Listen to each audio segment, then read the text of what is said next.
All right, Shalom. This is GMS Any Quickening Spirit. I want to say call Allah Yah Bashim Shai, double honor to apostles / elders with your GMS, and blessed salutations to you brothers out there teaching and doing work in truth and sincerity. First, I want to say Salakia had some situations that came about, that kind of hindered me bringing out these lessons, man. So just trying to get it the best way I can for right now. But continuing on, there's a lot going on within Israel and within these prophecies. And in the midst of that, you always going to have these scoffers, man. You always going to have these niggas that hate Israel, that hate the Most High, and they really hate the Most High. They really hate the Most High in the Son, man, because they want to be in Yahweh spot either way, you know what I'm saying? But let's get into the scriptures. I want to go into Psalms chapter 109, verse 1. It says, "Hold not thy peace, O Most High, O power of my praise. For the mouth of the wicked and the mouth of the deceitful are opened against me. They have spoken against me with a lying tongue." That's right. And that's what they do. They calls black Hebrew Israelites the wicked, which is a so-called white man, calling us black Hebrew Israelites a hate group, which we are racist, but they're giving us the stigmata or the stigma that we're a threat to society as far as just running around and hurting people and inflicting any type of damage on someone. Okay, we just waiting on the prophecies, man, and we just teaching the word. Okay, it says, "They compassed me about also with words of hatred and fought against me without a cause." Yeah, that's right. You know what I'm saying? Because we're just out there doing the works on the highways and byways, and they really don't have a cause. Only cause they have is to stop the will of the Most High, but you can't do nothing against the will but for it.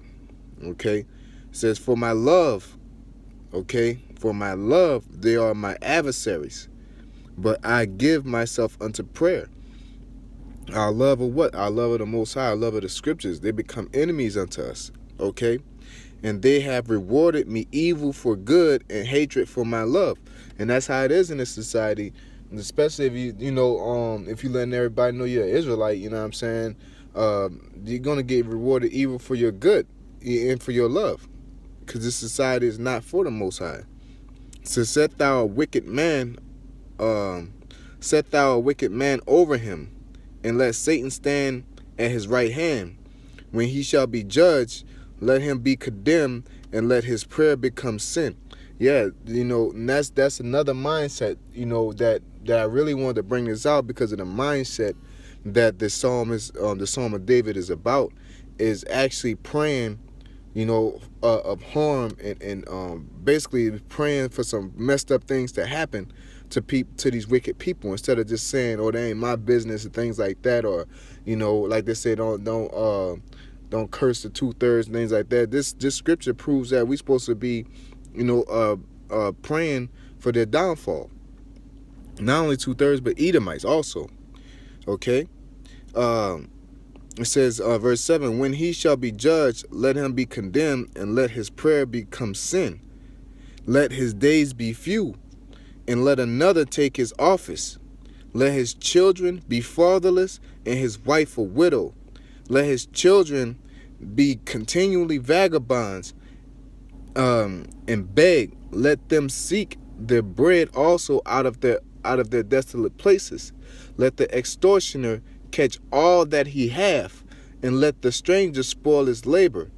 Let there be none to extend mercy unto him, neither let there be any to favor his fatherless children. Let his posterity," which is posterity means position, "be cut off, and in the generation following, let their name be blotted out." And this is a heavy spirit, man. This is a heavy spirit to be in. Really, it's the core essence of, what I'm saying? Basically, it's supposed to be like, fuck the so-called white man. You know what I'm saying? And you apply this toward the 2/3 too, man. It says, "Neither let there be any favor in his fatherless children, favor neither let there be any to favor his fatherless children. Let his posterity be cut off, and in the generation following let their name be blotted out. Let the iniquity of his fathers be remembered with the Lord, and let not the sin of his mother be blotted out.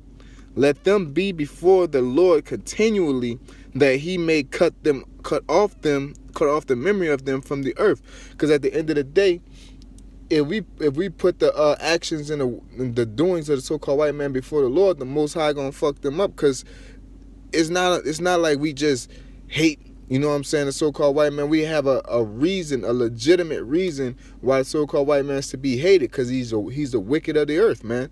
And basically in the prayer it's saying that, hey man, let what they basically are doing be seen in front of the Most High all day, so the Most High can say, oh man, these niggas ain't, you know, he already know they ain't right, but just a scenario, you know what I'm saying, oh man, we gotta get rid of these motherfuckers, you know.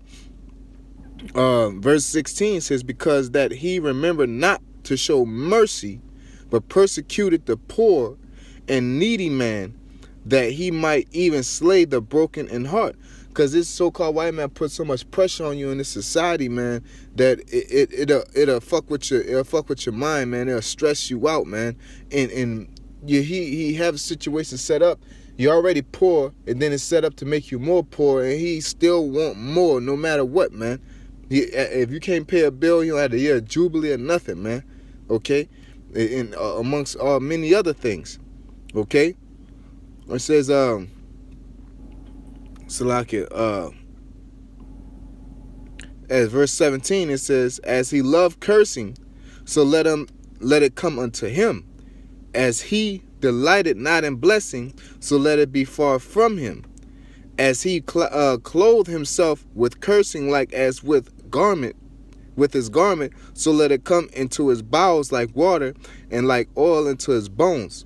Let it be unto him as a garment which covereth him, and for a girdle wherewith he is girdled continually. Let this be the reward of mine adversaries from the Lord, and of them that speak evil against my soul. But do thou for me, O Most High, the Lord, for thy name's sake, because thy mercy is good, deliver thou me. So at the end of the day, this whole concept is that, you know, we supposed to be praying for the downfall of the so-called white man and the 2/3. And guess what? Ain't nothing wrong with that, man. Niggas getting soft, niggas getting effeminized, act like you supposed to let the so-called white man be and things like that. Nah, man, you supposed to be like, fuck that, man.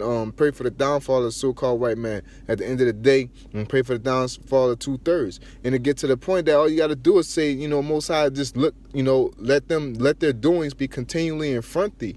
You know what I'm saying? Because what they're doing is wicked, man. They're evil as hell, man. You know? So with that being said, I want to say blessed to the elect, double honors to apostles / elders, which are GMS, and call halal Yahweh Shemi Al Shai, double honors to apostles once again, and blessed to the elect. Love y'all, brothers. Stay up. Continue to fight the good fight of faith, and may the Most High's will be done. You know? The year of death and destruction. Shalom.